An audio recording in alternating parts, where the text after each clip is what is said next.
Everyone tells you to max out your retirement plans. Your colleagues, personal finance blogs, perhaps even your parents are telling you to max out your retirement plans. And so for a lot of families, that becomes the goal. Max the 401k, max the 403b, save as much retirement money as possible, and call it your plan. But that is a huge mistake I see with high earning families when putting together a 5-year roadmap toward their retirement goal. I'm Devin Watts with Fallbrook FI. We are a financial planning practice that organizes the full picture for clients, names the next moves, and walks through the why, and also handles the heavy lifting for clients so they know where they stand and what comes next. In this video, I want to walk through the scenario that I see play out more often than most people realize. A family that did everything right on paper, saved consistently for 15 years or more, maxed out 2 403b plans and a 457b, and is now staring down the barrel of two problems that are really first world problems, and they didn't see these problems coming.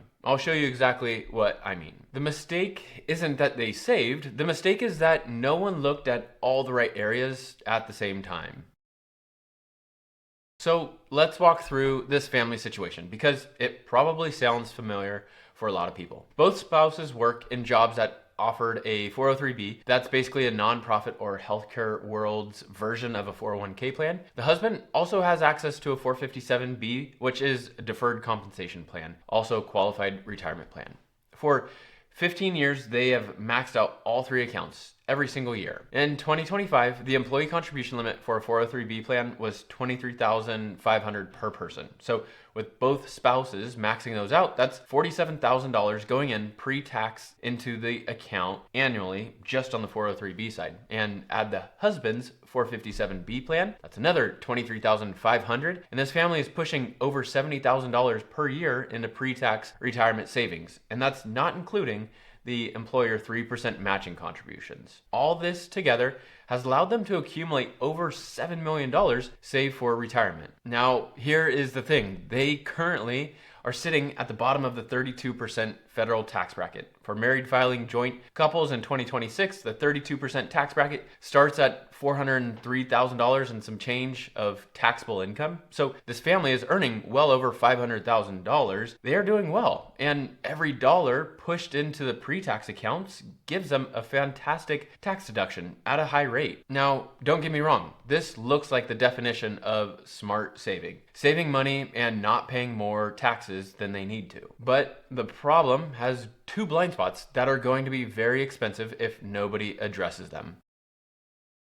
The first problem is the required minimum distributions, or RMD, usually not on the minds of parents who are both working and juggling kid activities. Once somebody reaches age 75, could also be 73 if you're born between 1951 and 1959, the IRS requires them to start pulling money out of pre-tax retirement accounts every single year, whether they need that money or not. The amount they have to withdraw is calculated based on their balance, and life expectancy tables is usually around 4% of their account balances in that first year. And every dollar that comes out is taxed as ordinary income. So here is what compounds over time for this family. They have been adding $70,000 per year into their pre-tax accounts. That money has grown tax deferred, which is great while it's growing, but that's a future tax liability. The IRS has claim on every single dollar in those accounts. Now, somebody can get so caught up in the feeling that deferring taxes is always winning, when in reality, the issue is that they haven't focused on balancing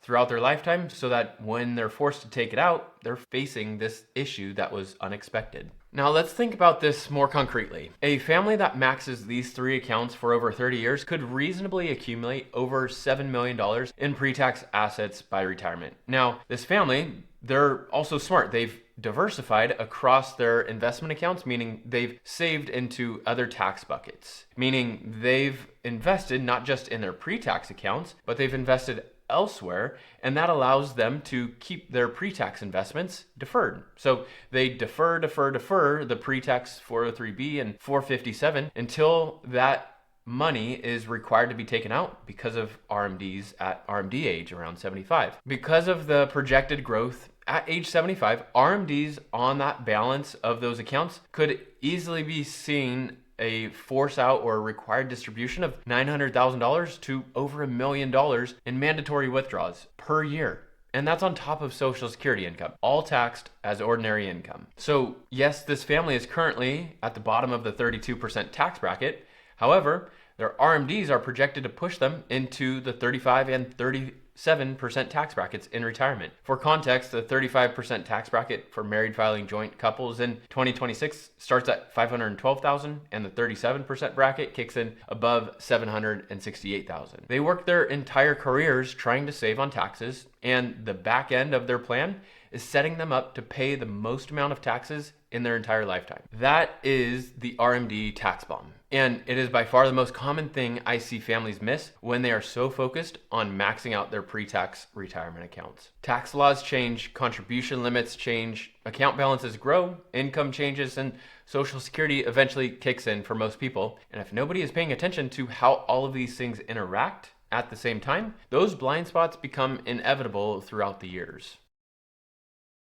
Now, on to the second problem, or the second challenge, and it's just as serious. This family, they want to retire at 54. That is their goal. And it's a real achievable goal for high earners who have been saving aggressively. But here's the issue. They don't have enough money saved outside of their retirement accounts to cover the 5-year gap between age 54 and age 59 and a half. Now, why does age 59 and a half matter? Because that's the age of which somebody can easily access their money in an IRA or 401k or 403b without a 10% penalty. Aside from the 457B account and the special elections like 72T distribution elections, before age 59 and a half, pulling from these accounts, the IRA or 401k or 403B, normally triggers a penalty on top of the ordinary income tax. So a family that has most of their wealth locked into a pre-tax retirement account and wants to retire earlier than 59 and a half has a real problem for those first few years. This is what's known as the bridge period. And it's something that somebody can be completely blindsided by if their entire savings is focused on retirement accounts and not building taxable or tax-free assets alongside them. Now, I just mentioned that there are exceptions worth knowing about. There's something called the rule of 72T, which allows somebody to take substantially equal periodic payments from an IRA before age 59 and a half without the penalty. But those payments, they must continue for at least 5 years or until age 59 and a half, whichever is longer, and the schedule cannot be modified without triggering a retroactive penalty. It's rigid, but it works as a solution. There's also a separation from service rule that allows penalty-free access to 403b and 401k plans, and that's for somebody who separates from their employer in the year they turn 55 or later. But this family, they're targeting to retire at 54, so that doesn't fully apply to them. However, the 457b this family has is treated differently for penalty-free distributions. The 457b is money, if kept in that plan, allows it to be distributed penalty-free before age 59 and a half, which makes the gap years for them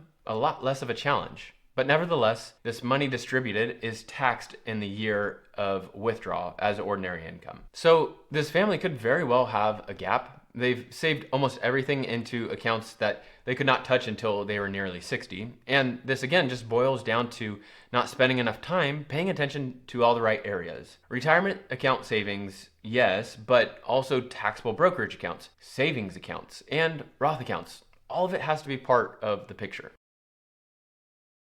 So what does a better plan actually look like for a family in this situation? First, it does not mean stopping contributions to the 403b entirely. The employer match is still worth capturing. The tax deduction at 32% is still real, but maxing out every available pre-tax account every year without any other context is where the mistakes happen. A better approach for this family would have included a few things happening at the same time. One, directing some savings towards Roth accounts. Roth contributions grow tax-free and can be accessed more flexibly in retirement. Roth conversions during lower income years can also chip away at pre-tax balances before RMDs hit at age 73 or 75. Moving money from a traditional pre-tax account to a Roth means paying taxes now, yes, but it's at a known rate, rather than paying it later whenever the rate is, or whatever the rate is in those years the RMDs are applied. And 2, building taxable brokerage account alongside retirement accounts. This is not technically deemed a retirement account. It's just a regular investment account, but it's absolutely essential to someone who wants to have the most flexibility with their finances and taxes. It does not have contribution limits.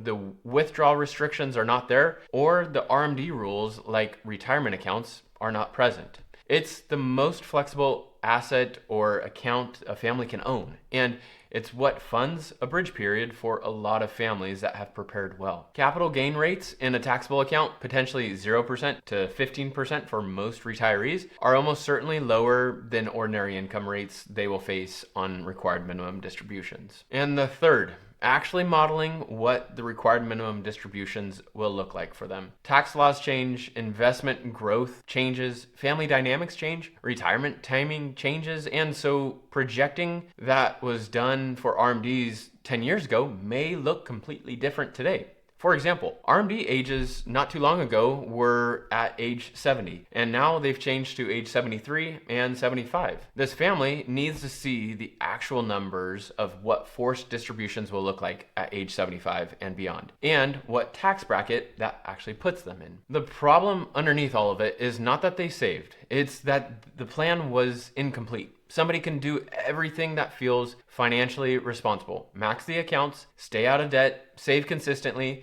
and still arrive at a retirement with the tax problem they never saw coming, and a bridge they seem to not be able to cross.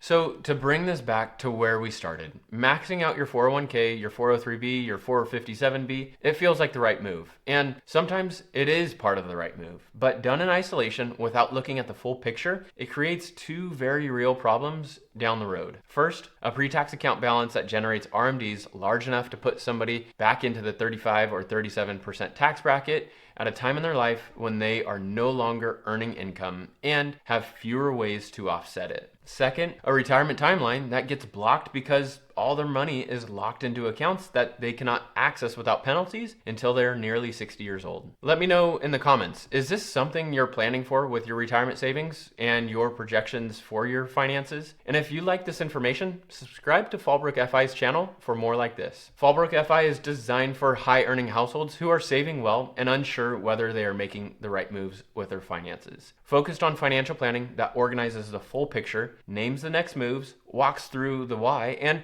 handles the heavy lifting so clients know where they stand and what comes next.